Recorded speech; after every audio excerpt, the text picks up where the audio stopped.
There is a version of you that you have never met. A version that does not explain himself, does not beg for approval, and does not collapse when the world gets cold. That version does not announce his plans to anyone. He does not wait for motivation to arrive like a guest who is always late.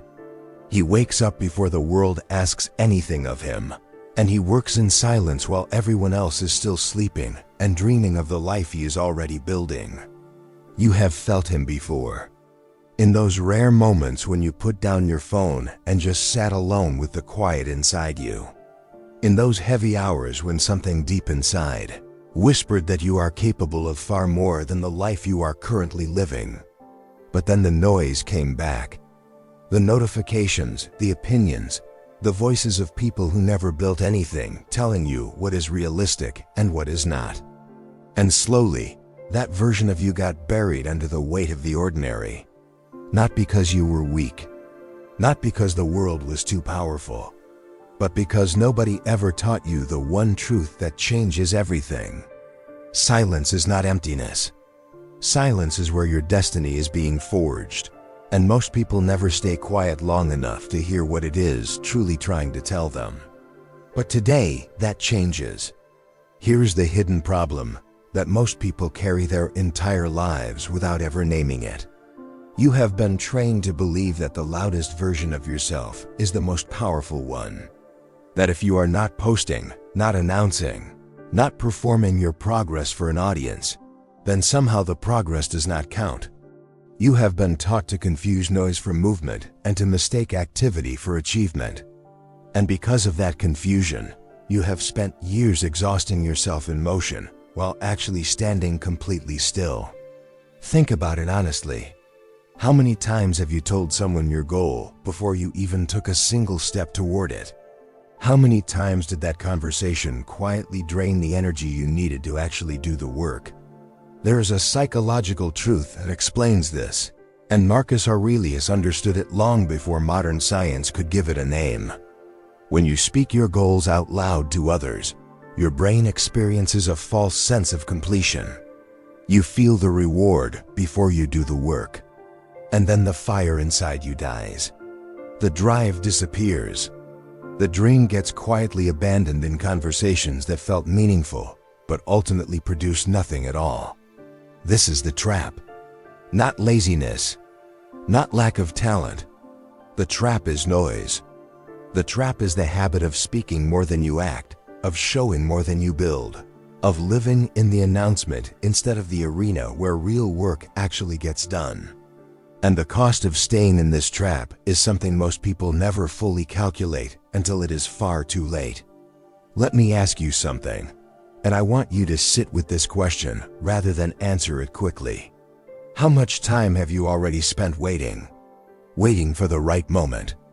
Waiting for the fear to go away. Waiting for someone to give you permission to become who you already know you are supposed to be. Because here is what nobody warns you about.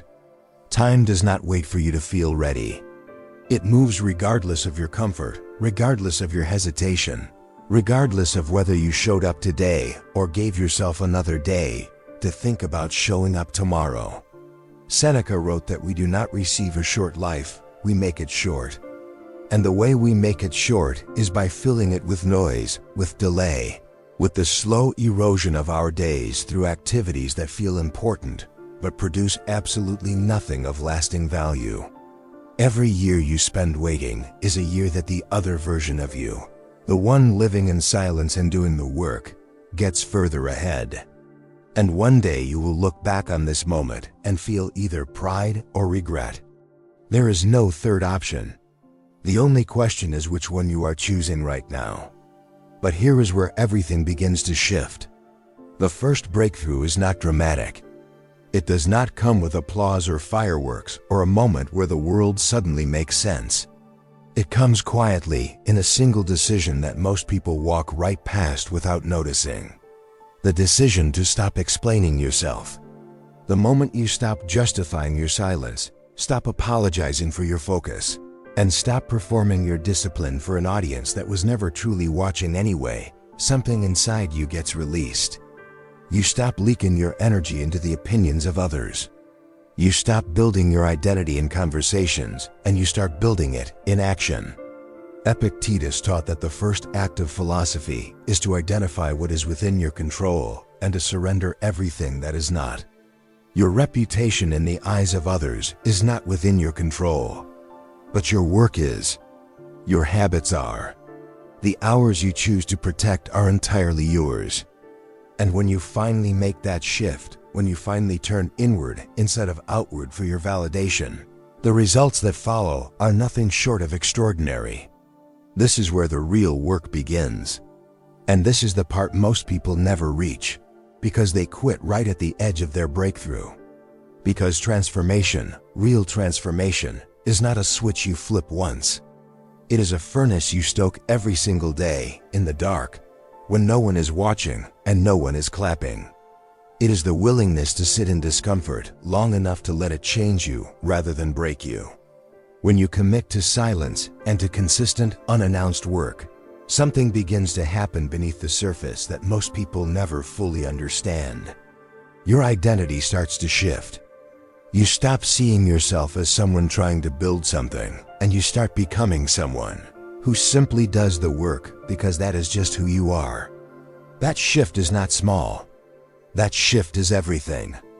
It is the difference between a person who chases discipline and a person who embodies it. And once that identity takes root, the world begins to respond to you differently, because you are no longer the same person who was waiting for permission to be great. If this kind of deep, honest, no-excuse Stoic wisdom speaks to you, consider subscribing, because every week we come back to this fire together and we go deeper. Now there is something most people never realize about silence, and it is the piece that changes everything about how you actually build your life. Most people think silence is the absence of something. They think it means not talking, not engaging, staying invisible in a world that rewards volume. But that is not what the Stoics meant when they practiced silence. Silence, in the Stoic tradition, is an active state. It is the act of directing every ounce of your attention, your energy, and your intention inward, toward your purpose, toward your craft, toward the slow and relentless construction of the life you were built to live. Marcus Aurelius did not write his meditations to publish them or to build a following. He wrote them in private, for himself alone, as a daily act of discipline and self-examination. He was one of the most powerful men in the world, and yet he chose the practice of inner silence over public performance every single day of his reign. What he understood is something most men never grasp. The world will not hand you your greatness. You have to build it alone, in rooms no one else can see, with a focus so fierce and so complete that distraction simply cannot find a foothold in you. Silence is not weakness. It is the most disciplined weapon a person can carry through this life. Now here is where the real power lives, and I want you to pay close attention to this part. The things you do in silence, the small disciplines, the quiet early hours, the consistent work that no one ever acknowledges, these things do not produce results in a straight line. They produce results the way a river carves through solid rock. Slowly, invisibly, and then all at once. Every morning you wake up before excuses do is a deposit into an account the world cannot see. Every hour you protect from distraction, every temptation you refuse, every moment you choose the work over the comfort, all of it is accumulating below the surface with compounding force. People will look at your results one day and call it talent. They will call it luck. They will say you were simply born for this. And you will say nothing, because you will know exactly what it cost. You will know precisely how many quiet mornings it took, exactly how many times you chose focus when the rest of the world chose noise. That knowing will be its own reward, deeper and more permanent than any applause the world could ever offer. Marcus Aurelius wrote these words in the silence of his own reflection. You have power over your mind, not outside events, and when you realize this, you will find strength. But here is what those words truly mean beyond the surface. It means that your destiny is not something that happens to you. It is something you construct daily in silence, with your hands and your will, and your refusal to accept the version of yourself that comfort is always trying to convince you to settle for. The Stoics were not passive men waiting for fortune to find them. They were builders who understood that the universe is indifferent, that the world will not adjust itself for your convenience, and that the only response worthy of a free person is to take complete and unshakable ownership of your interior life, your thoughts, your focus, your daily disciplines. Because the external world, as Epictetus never stopped reminding his students, is largely not yours to control. But the work you do inside the walls of your own character, the identity you build in silence, the standards you hold yourself to when no one is watching, that is entirely yours. And your destiny lives there. It is waiting for you right now. So here is what I want to leave you with, and I want you to carry this not just today, but every day that follows. You do not need more motivation. You do not need a perfect plan or a perfect morning or a perfect set of circumstances lined up before you begin. What you need is the courage to go silent, to close the door on the noise, to stop explaining yourself to people who are not paying your bills or building your future, to stop waiting for applause from a crowd that will forget your name before the week is over. The person who masters silence, who masters consistent, unglamorous, unannounced work, who refuses to be pulled off course by distraction and irrelevance, that person does not just change their habits. They change their destiny entirely. And it starts the moment you decide, quietly, without announcement, without a caption, without any witness other than yourself, that from this point forward, you are done waiting. The silent path is not the easy path. It was never meant to be. But it is the only path that leads somewhere real, somewhere lasting, somewhere worth arriving. Take it. Stay on it. Let the work speak louder than you ever could. Drop the word silent in the comments below if you are done explaining yourself and ready to build in silence.